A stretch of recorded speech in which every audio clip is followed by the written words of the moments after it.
Thank you. From networks to rules, XAI as enabling technology for medtech and beyond.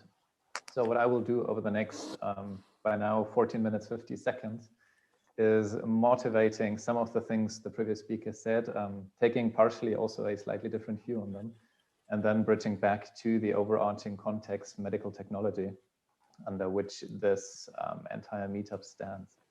Briefly, who am I? I'm the CTO of Neurocat. My background originally was academic. I switched to industry 2 years ago, took a detour via Barcelona, and now I'm back in Berlin. Who is Neurocat? Neurocat is a Adlershofen-based startup working on AI quality solutions. So we both provide services as well as develop dedicated tooling for quantifying and improving different quality metrics of machine learning systems, for instance, in the context of cybersecurity and functional safety. So, as I said, I'm bridging back to medtech and the medical context, and I want to open with a few quotes from a report dating back to January 2019 of the British Academy of Medical Royal Colleges. It's actually a document totally worth reading if you are into the overall context.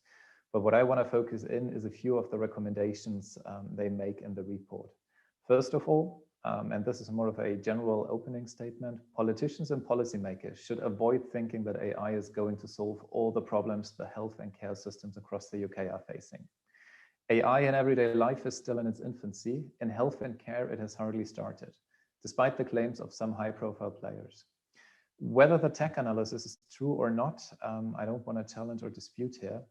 But what is important is indeed that AI in health and care has hardly started.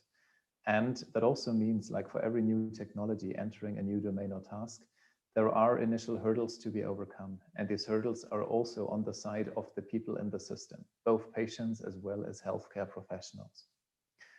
Directly tying into that, recommendation 5, joint up regulation is key to make sure that AI is introduced safely, as currently there is too much uncertainty about accountability, responsibility, and the wider legal implications of the use of this technology. Referencing back to the people in the system, both patients as well as practitioners are asking very fair questions around, so if we use AI systems, who is accountable? If a decision is taken and either it goes really, really well, or in a few cases it might go wrong, who's responsible? And then what are the legal implications thereof? And this is exactly one of the many spots where explainability goes front and center.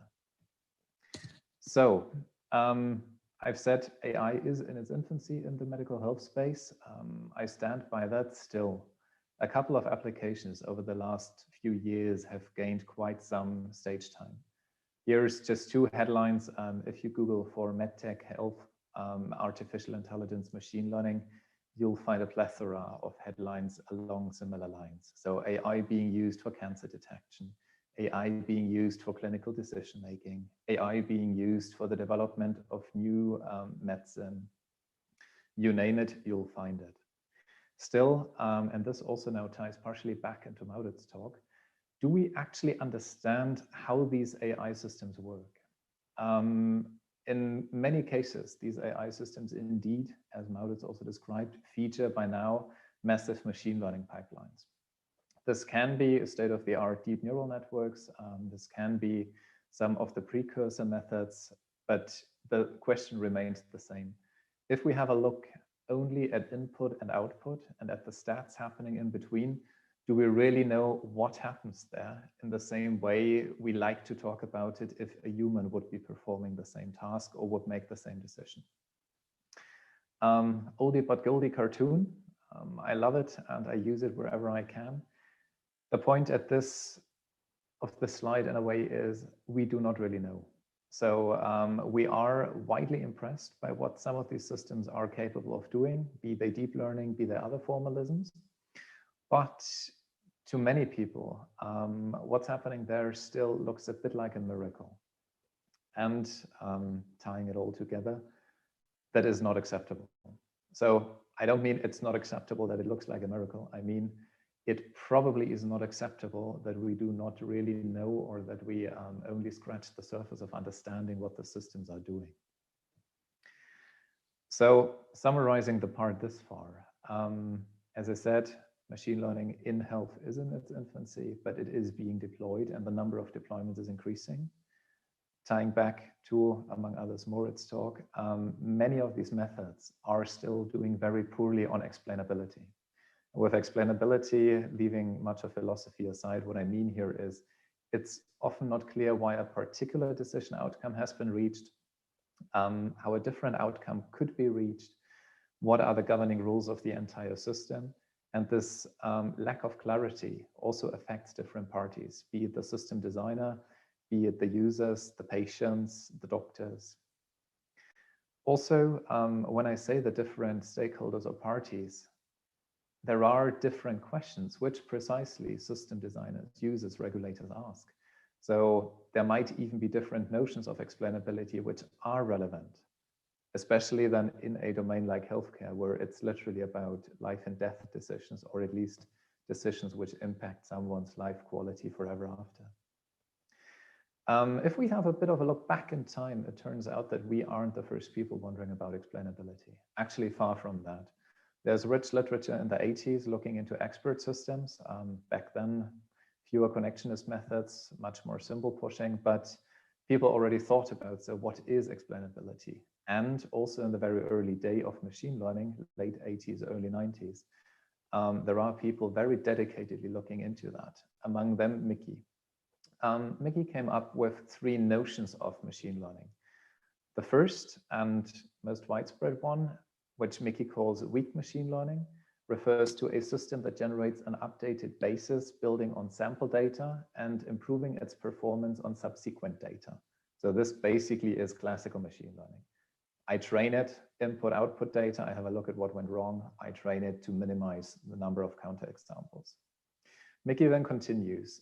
There is a second form of machine learning, namely what he calls strong machine learning.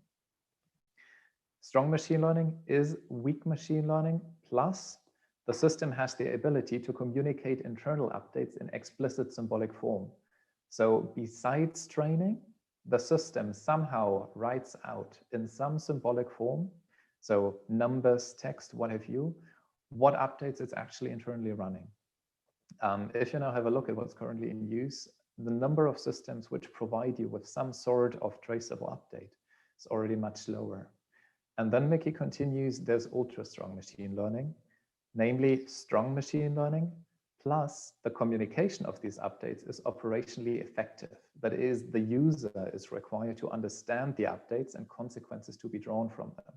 So instead of writing out any symbolic form, numbers, text, what have you, the system would have to provide a symbolic form which allows the user to understand what the update did, what is happening in the training, and what consequences that has for future behavior of the system, but also for future interactions between user and system. As I said, early 90s, published, I think, at an EK workshop. If we now have a look at where machine learning currently stands, it turns out that most state-of-the-art systems, as we discuss them at conferences, and as we currently roll them out in different domains, implement weak machine learning approaches. And particularly if we look at deep learning, most of the techniques developed thus far are necessarily of the weak type. So most of them are necessarily of a type where we don't really know what's happening. Why? Because particularly the strength from these systems comes out of them learning internal representations. And these representations, which refer somehow to properties of the input, do not have to correspond to anything we would consider meaningful reference points. Just because you're training your system on cat pictures doesn't mean that one layer represents fur, another layer represents legs, and another layer represents nice pointy ears. The layers might focus on something completely different, having to do with the properties of the pixels, much rather than with the content of the images. So there is 5 key questions which scholars and increasingly also regulators start to ask towards machine learning systems. A, how does the algorithm create the model? B, how does the model make predictions? C, how do parts of the model influence predictions? D, why did the model make a specific decision for an instance? And E, why did the model make specific decisions for a group of instances? Some of these directly correspond to the techniques shown in the previous talk. So layer-wise relevance propagation allows you to answer some, Lime allows you to answer some. Others are much trickier to answer. Why? Well, because these questions somehow fall apart into two sorts of explainable AI systems. If you start, and this is a very simple visualization. So if you start from the classical opaque system, you throw in an image, out comes a label, and the label is miraculously right. What you can build in order to make it explainable is usually of one of two types. Either it falls in the category of comprehensible systems, so the system itself still stays a black box, but you get features back. For instance, halogen lights, concrete floor, boxes, machines, and it's up to you as user or designer to draw conclusions why it's a factory. Or you get an interpretable system where you have a look at the underlying maths.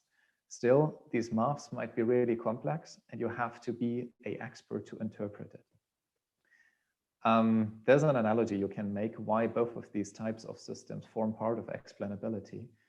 And it's the doctor analogy, namely a doctor to a patient should be like a comprehensible model. Deliver a diagnosis by providing well-known high-level indications, but don't give too many informations about the underlying tests. Towards other doctors, the physician normally is like an interpretable system, namely sketching the hard science, and the other doctors then read it. The question which arises, and which also arose in previous talks, though, is, but what about actual explanations? So what about sentences like the image has halogen lights, a concrete floor, boxes, and many machines? All of these objects are often present in and related to factory operations. Thus, the machine believes the image is a factory scene. Well, and this is where it gets really tricky, because this is where you would have to tie together syntax and semantics. So you need the system, its inner workings, but you also need the reference to the real world. Here, you can follow that later, as also the slides will be shared, are a few desiderata of what an explanation probably should do. And the short answer is it should quit the epistemic longing. So the user ideally has the feeling to have gotten an explanation, and it provides accurate information relevant to the current case. So the user actually has been, or the system designer or the regulator has gained new insight and has been explained something. Contrasting a little bit with the first talk, I know in the last 2 minutes 20, I want to show you one way of how one can at least work towards this type of explanation, namely using a technique called Trepan. Trepan also goes back to the early 90s, to the PhD thesis of Craven, which he wrote with Shaflik. And what Trepan does is it takes any sort of neural network in principle, so any sort of conditionally sample level classifier, and it extracts an equivalent decision tree to the neural network. Meaning you take a connectionist model with all its, well, gray box character, you throw it into Trepan, you compute some stuff, and out comes a equivalent decision tree which can arbitrarily closely approximate the original network. How does Trepan do that? For those of you who are interested, as I said, search for Craven, Shaflik, Trepan. But on a high level, you basically use the network as an oracle. So you use the original input data, you use the neural network, you let the neural network relabel the input data, and then train a decision tree over that.